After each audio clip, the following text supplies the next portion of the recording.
तो अब तक आपको ये तो पता चल गया होगा कि एज अ फ्रेशर या एज अ बिगिनर जो अपनी पहली जॉब ढूंढ रहा है साइबर सिक्योरिटी में आफ्टर कॉलेज या अंडर ग्रेड, उसके लिए कितना मुश्किल होता है ये सफ़र। ये मैंने अपने पिछली वीडियो में शेयर किया था। लोग स्टार्ट ही नहीं कर पा रहे हैं, ये एक्सपीरियंस का लूप टूट ही नहीं रहा है। फ्रेशर का टैग लेके घूमने से जॉब नहीं मिलती है, तो लोगों के करियर स्टार्ट नहीं हो रहे। अब इसका आइडिया तो था मुझे कि कितना रिस्पॉन्स आएगा, लेकिन उससे ज़्यादा ही रिस्पॉन्स आ गया कि ये तो पता चल गया कि क्यों जॉब नहीं मिल रही है, लेकिन अब तक ये क्लियर नहीं है कि कैसे जॉब मिलेगी। तो इस वीडियो में आइए उस चीज़ को क्लियर कर लेते हैं। तो ये वीडियो को बहुत ध्यान से आखिरी तक पूरा देखना, क्योंकि मैं ऐसी चीज़ें बताने वाला हूँ जिससे आपका करियर डिसाइड हो सकता है। तो आइए शुरू करते हैं। सबसे पहले तो मैं ये बता दूं कि मैं गारंटी नहीं दे रहा हूं कि ये सारे स्टेप्स फॉलो करने के बाद आपको जॉब मिल ही जाएगी। ये प्योरली मेरे एक्सपीरियंसेस है जो मेरे साथ हुआ है। मैंने भी एज अ फ्रेशर ही अप्लाई किया था और मुझे जॉब मिल गई। और ऐसे मैंने काफ़ी लोगों के भी एक्सपीरियंस सुने हैं कि उन्होंने क्या क्या किया तो उनको जॉब मिल गई एज अ फ्रेशर। तो मैं वो सारी चीज़ें शेयर करूंगा, क्योंकि लोगों की सिचुएशंस और रिक्वायरमेंट्स चेंज हो सकती हैं। तो यहाँ पे ये एग्जॉस्टिव लिस्ट नहीं है, लेकिन जो भी इंपॉर्टेंट होगा मैं ट्राई करूंगा कि शेयर करूं। अब इसको मैंने दो पार्ट्स में बांटा है। पहले डूज की बात करते हैं कि क्या क्या करना चाहिए। सबसे पहले तो clear your fundamentals and basics. Recently मैंने एक कैंडिडेट का इंटरव्यू लिया था for an abstract position.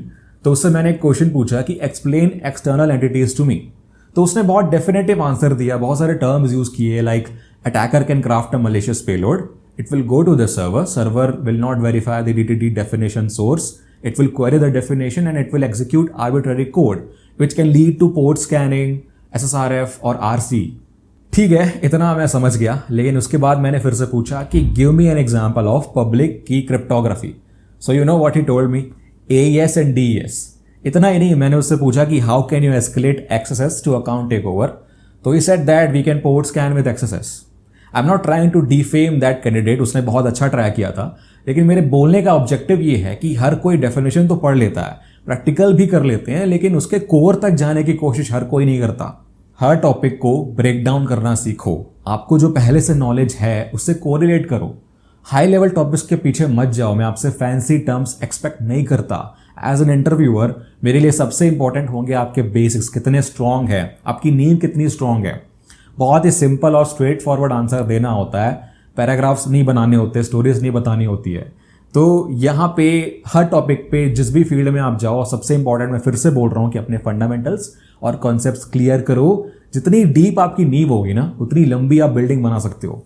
Second is prove your skills. अब कंपनीज को स्किल्स चाहिए और आप स्किल्स गेन कर लोगे कैसे भी, बहुत तरीके हैं। लाइक कोर्सेज कर लो, आर्टिकल्स पढ़ लो, ब्लॉग्स पढ़ लो, वीडियोस देख लो, बहुत तरीके हैं। लेकिन आप उनको कैसे बताओगे कि आपको ये स्किल आती है। I am proficient in web pen testing, API pen testing, blue teaming, compliance auditing. आप उनको कैसे बताओगे? उनको कभी प्रूफ किया है? अब ट्रेनिंग हजारों लोग कर रहे हैं, सबके सब स्किलफुल नहीं होते। आपको उनको प्रूफ करना पड़ेगा। और प्रूफ कैसे होगी? प्रूफ तब होगी जब आप उस स्किल को यूज करके कुछ अचीव करोगे, एक ऐसी चीज जो आप उस स्किल को यूज करके ही अचीव कर सकते हो। इसका सबसे इफेक्टिव तरीका है सर्टिफिकेशंस करना, लाइक CEH, OSCP, SEC+। तो अगर आपको CEH करना है, वो भी ऐसी ट्रेनिंग के साथ जो कि आपको जॉब दिलवा सके, तो you should try cyber security expert masters program by Simplilearn. ये एक ऐसा प्रोग्राम है जो कि आपको फंडामेंटल्स के साथ साथ एडवांस स्किल्स भी सिखाता है, जिससे आप इंडस्ट्री सर्टिफिकेशंस क्रैक कर सकते हो, like CEH, security plus, CISM, CISSP and CCSP।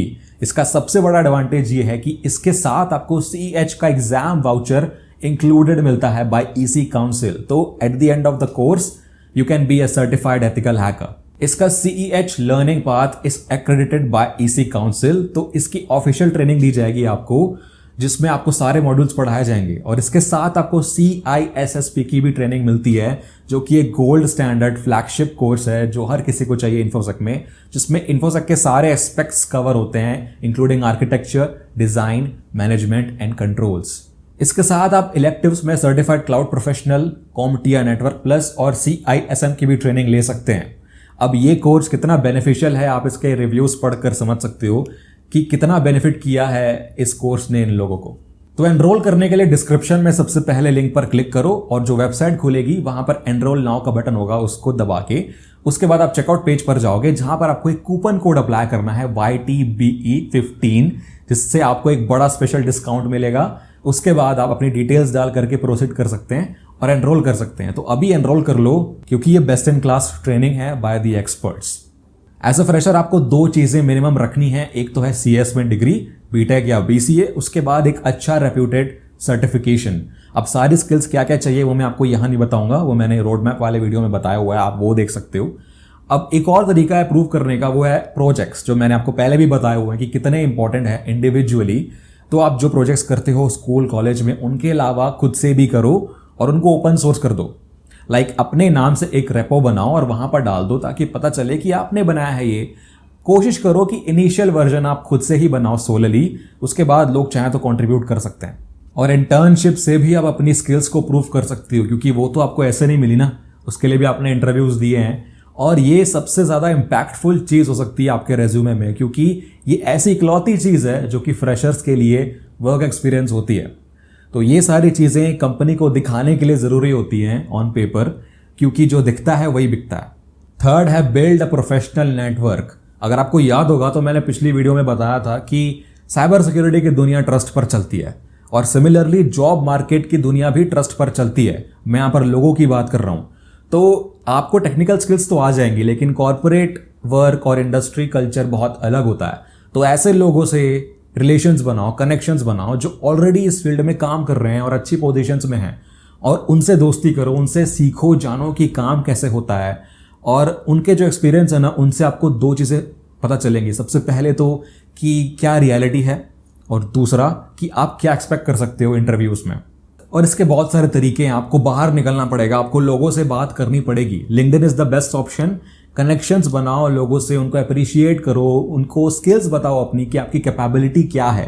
काफ़ी रिक्रूटर्स भी आपके दोस्त बन सकते हैं, और हो सकता है कि आपको रेफरल्स मिल जाएं, और उस इंसान के ट्रस्ट पर हायर होना बहुत ईजी होता है। और ये सबसे बड़ा रीज़न है एक कम्युनिटी बनाने का, कि आपको रेफरल्स मिल सकते हैं और आप इजीली हायर हो सकते हो। तो सोशल बनो, कम्युनिटी फोरम्स ज्वाइन करो, लोगों से बातें करो, प्रोफेशनल्स को फॉलो करो, मीटअप्स में जाओ, कॉन्फ्रेंसेज में जाओ, उनको अप्रोच करो, वहाँ के गेस्ट्स को, स्पीकर्स को, उनसे बात करो, अपनी स्किल्स बताओ, और लेटर उनसे पूछ लो कि उनकी कंपनी में कोई ओपनिंग है क्या एंट्री लेवल। और आप में अगर उनको पोटेंशियल लगेगा तो क्यों नहीं करेंगे, क्योंकि फ़ायदा दोनों का है, सिर्फ आपका नहीं है, कंपनी को भी फ़ायदा है। नेक्स्ट है वर्क ऑन योर रेज्यूमे। अब मैंने काफ़ी ऐसे लोगों को देखा है जो कि जितना भी पढ़ा है उन्होंने साइबर सिक्योरिटी में टिल डेट, वो सब कुछ डाल देंगे अपने रेज्यूमे में, और उन सारे रोल्स में अप्लाई कर देंगे उसी रेज्यूमे के साथ। अब होता क्या है कि उनको रिप्लाई नहीं आता कहीं से भी। तो पहला ही जो स्टेप है रेज्यूमे शॉर्ट लिस्टिंग का, वहीं आप गड़बड़ कर दे रहे हो, तो कृपया वहीं अटकी है। अपने रेज्यूमे को टेलर करना पड़ेगा, अलग अलग वर्जन्स बनाने पड़ेंगे अपने रेज्यूमे के अकॉर्डिंग टू द रोल्स, क्योंकि सबका स्किल सेट अलग होता है। आप SOC के रोल में आप रेड टीमिंग के स्किल सेट डालोगे क्या? सबसे अच्छा तरीका है कि आप जो जॉब डिस्क्रिप्शन में जो कीवर्ड्स होते हैं ना, वो कीवर्ड्स उठा के अपने रेज्यूमे में डाल दो। अब ऐसा भी नहीं है कि आपको पता होना चाहिए कि आप उस स्किल में प्रोफिशिएंट हो, आपको फॉल्स क्लेम्स नहीं करना है।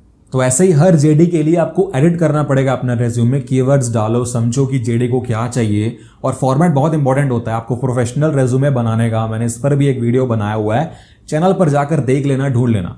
तो पहला तो स्टेप यही है कि रेज्यूमे शॉर्टलिस्ट होगा, इंटरव्यू तो बाद में होगा ना, तो यहाँ पे थोड़ी मेहनत कर लो ऑन पेपर। नेक्स्ट है लर्न फ्रॉम योर मिस्टेक्स। अब कहीं से भी आप अगर रिजेक्ट होते हो ना, जो कि बहुत नॉर्मल है, तो उनसे ज़रूर एक फीडबैक लेना कि व्हाट एम आई लैकिंग, और मैं कहाँ इंप्रूव कर सकता हूँ। ट्रस्ट मी, उनके जो इनपुट्स होंगे ना, वो आपको बहुत हेल्प करने वाले हैं आगे। वो गलती आप नेक्स्ट टाइम नहीं करोगे। बार बार आप वही मिस्टेक्स नहीं कर सकते, आपको सेल्फ असेसमेंट भी करना है। आपको खुद पता चल जाएगा कि आप कहाँ लैक कर रहे हो, क्या आपका कम्युनिकेशन सही है, क्या आपने जो दिमाग में था आपने वही बोला, क्या आप नर्वस थे। तो आपको इंटरव्यू के एंड में टाइम दिया जाता है क्वेश्चंस पूछने का सामने वाले का, तो आप उसमें ये पूछ सकते हो कि हाउ वाज माय इंटरव्यू और मैं कहाँ इंप्रूव कर सकता हूँ। तो आगे चल के ये बहुत काम आने वाला है आपको। काफ़ी टाइम आपको पता खुद चल जाता है वो इंटरव्यूअर के एक्सप्रेशन से। अब चलो ये तो चीज़ें हो गई कि क्या क्या आपको करना चाहिए। अब कुछ ऐसी गलतियां भी होती हैं जो मैं नहीं चाहता कि आप करो, जो कि लोग करते हैं और उनका करियर इफेक्ट होता है। तो अब बात करते हैं डोंट्स की। सबसे पहला है don't be a know all. अब जैसे मैंने आपको बोला कि जो रोल का जेडी है वहां से सारे कीवर्ड्स उठाकर डाल दो, तो उसका मतलब ये नहीं है कि आप सब कुछ डाल दो, सारी स्किल्स डाल दो। इतना तो कंपनी भी एक्सपेक्ट नहीं करती आपसे। आपको सिर्फ वही स्किल्स डालनी है जिसमें आप कॉन्फिडेंट हो और प्रोफिशिएंट हो। अब आपने जिंदगी में सिर्फ एक बार C# का कोड देखा है तो आप उसको स्किल्स में मत डाल देना, क्योंकि क्वेश्चंस उसी में से आएंगे आपके रेज्यूमे में। हर किसी को सब कुछ नहीं आ सकता, ये एम्प्लॉयर को भी पता है, तो उसको बताने की कोशिश मत करो। अब जितना भी आपको आता है ना, उसमें ये इंश्योर कर लो कि आप उसमें एक्सपर्ट हो, भले कम आता है। Remember, concise and deep is always better than wide and narrow. जिस टूल और टेक्नोलॉजी में आपने हफ्ते और महीने लगाए हैं रिसर्च करने में, पढ़ने और प्रैक्टिस करने में ना, और आपके दिमाग में कुछ घुसा है उससे, बस उसको ही डालो अपने रेज्यूमे में, क्योंकि क्वेश्चंस आने वाले हैं। अब इंटरव्यूअर ने कोई ऐसा क्वेश्चन पूछ दिया जो आपके सिलेबस के बाहर है, तो आप चुपचाप ये बोल दो कि आपको नहीं आता, simply I don't know about that, I am not aware, I am sorry. तो वो स्किप कर जाएगा, कोई बात नहीं है। जबरदस्ती आंसर करने और गलत होने से तो ये हमेशा बेटर है। दूसरी चीज है, don't say no to opportunities. अब कुछ लोगों को ऐसा लगता है ना कि उनकी पहली जॉब ही उनकी ड्रीम जॉब हो। अभी तक उनकी ठीक से पबर्टी नहीं आई है, लेकिन उनको माइक्रोसॉफ्ट, गूगल, अमेजॉन, इन सब में जॉब चाहिए। देखो, कोई सीढ़ी चढ़ता है तो एक एक स्टेप करके चढ़ता है ना, डायरेक्टली ऊपर जंप तो नहीं करता। सपने आसमान में होने चाहिए, लेकिन पैर तो जमीन पर होने चाहिए ना। अब बहुत सारी अपॉर्चुनिटीज आप खुद ही मार देते हो, क्योंकि एक रेपुटेशन बैरियर लग जाता है कि इससे ऊपर ही देखूंगा मैं, इससे नीचे मुझे नहीं पता। अब बहुत सारे लोग बहुत सारे कंपनीज में जॉब लेते हैं तो पोस्ट करते हैं, उनको पता चलता है कि मेरा जो दोस्त है वो एक बड़ी एमएनसी में लग गया है, उसको ऑफर मिल गया, उसने जॉब ले ली, वो हम दोनों एक साथ सेम स्कूल में थे। अब ऐसे रेगुलरली बहुत सारे लोग पोस्ट करते हैं कि इतनी बड़ी बड़ी कंपनीज में जॉब लग गई, ज्वाइनिंग आ गया और बहुत अच्छा पैकेज है। तो पीयर प्रेशर में आपको भी लगता है कि इनकी लग चुकी है तो मैं क्यों नहीं। क्या दिक्कत है स्टार्टअप में जॉब स्टार्ट करने से? बहुत छोटी कंपनी है, एमएनसी नहीं है, फॉर्चून 100 नहीं है, क्या हुआ, कोई बात नहीं, कभी ना कभी तो स्टार्ट करना पड़ेगा। और अभी आपके लिए फ्रेशर का टैग हटाना बहुत ज़रूरी है, तो नखरे कम करो और शुरू में स्ट्रगल करना पड़ेगा। और आगे जाना ना यार, कभी भी माइक्रोसॉफ्ट, गूगल सब खुले पड़े हैं, लेकिन अभी के लिए आपके पास ज़्यादा चॉइसेस नहीं हैं। तो एक्सपीरियंस जो होता है ना, वो हर कंपनी में सेम होता है। आप ए कंपनी में जाओ या बी कंपनी में जाओ, 2 साल का एक्सपीरियंस दोनों में 2 साल का ही होगा, माइक्रोसॉफ्ट में 4 साल का नहीं हो जाएगा। अभी आपको एक्सपीरियंस चाहिए, वो किसी भी कंपनी में मिल जाएगा, स्टार्ट करो। नेक्स्ट है, डोंट स्टॉप ट्राइंग। अब रिजेक्शन का डर किसे नहीं होता, कोई कितना भी बोल ले कि मुझे फर्क नहीं पड़ता है, लेकिन deep down we all know कि it's one of the worst feeling someone can have, क्योंकि ये डायरेक्टली आपके यहां पर इफेक्ट करता है and it makes you feel that you are not worth it. But trust me, अगर आप इसे पॉजिटिव वे में सोचते हो ना, तो आपकी बहुत हेल्प कर सकता है ये। आपने 10 कंपनीज में अप्लाई किया, 3 जगह से रिप्लाई आया, आप तीनों में रिजेक्ट हो गए, बहुत बुरा लगता है, मैं जानता हूं, क्योंकि मैं खुद फेस कर चुका हूं, I have been through that phase. लेकिन सिर्फ 10 कंपनी तो नहीं है ना दुनिया में, बहुत सारी कंपनीज हैं। मैंने खुद 50+ कंपनीज में अप्लाई किया था उस टाइम पे, मुझे 6 या 7 जगह से रिप्लाई आया था, मैंने 5 जगह इंटरव्यूज दिए, 4 जगह से मैं रिजेक्ट हुआ, और उस बाकी एक का रिजल्ट आपको पता है। रिजेक्शन से डरना नहीं है, क्योंकि एक गुड न्यूज़ है आपकी कि अब आप जानते हो कि आप क्या गलत कर रहे थे। हर इंटरव्यू देने के बाद आपका चांस इंक्रीज हो रहा है सिलेक्ट होने का, क्योंकि आप अब गलतियां कम कर रहे हो, अपने आप को इंप्रूव कर रहे हो। लेकिन कितनी बार इंटरव्यू देना पड़ेगा उस टाइम के लिए, वो टाइम कब आएगा जब आप फाइनली सिलेक्ट हो जाओ, उस टाइम तक बहुत कम लोग पहुंच पाते हैं, क्योंकि गिव अप कर देते हैं लोग उससे पहले ही। इसीलिए कीप अप्लाइंग। क्या प्रॉब्लम है, 50-100 कंपनी कोई बड़ी बात नहीं है, पैसे थोड़ी लग रहे हैं आपके। और जहां पर भी रेलेवेंट ओपनिंग दिखे अप्लाई कर दो, भले वो बोल रहे हैं 1-2 साल का एक्सपीरियंस चाहिए या एक सर्टिफिकेशन चाहिए जो आपके पास नहीं है, अप्लाई कर दो। रिप्लाई आया तो ठीक है, नहीं आया तो भी क्या है आपके पास खोने के लिए। Average revert rate is around 8 to 10%, तो अगर आपने 100 जगह अप्लाई किया है तो मुश्किल से 10 जगह से रिप्लाई आएगा। लेकिन इसीलिए आपको अपने चांस इंप्रूव करने हैं, इंक्रीज करने हैं, to show yourself, to showcase your skills, improve yourself. फिर आपको जॉब देखते हैं कौन नहीं देता। तो आई होप आपको ये वीडियो अच्छा लगा होगा, समझ में आया होगा आपको क्या क्या करना है। इसको सबको शेयर करो यार, जितने भी फ्रेशर्स हैं आप, जितनों को भी जानते हो साइबर सिक्योरिटी में, सबको शेयर करो। सबको ये जानना जरूरी है। मैं चाहता हूं कि आपकी जॉब लगे, आप सबकी जॉब लगे, जो भी इस वीडियो को देख रहे हो, और आप मुझसे आके बात करो कि आपकी वीडियो देखकर मुझे ये जॉब मिली है और मैं सबसे पहले खुश होने वाला हूं उस चीज़ से। कमेंट करके बताना। तो अच्छा लगा तो लाइक कर दें, और ऐसे आगे वीडियोस आते रहते हैं साइबर सिक्योरिटी, एथिकल हैकिंग, तो सब्सक्राइब करना मत भूलना, बहुत हेल्प होती है, उससे बहुत सपोर्ट मिलता है। तो बस ऐसे ही आगे भी देखते रहिए, सीखते रहिए, और गुड बाय।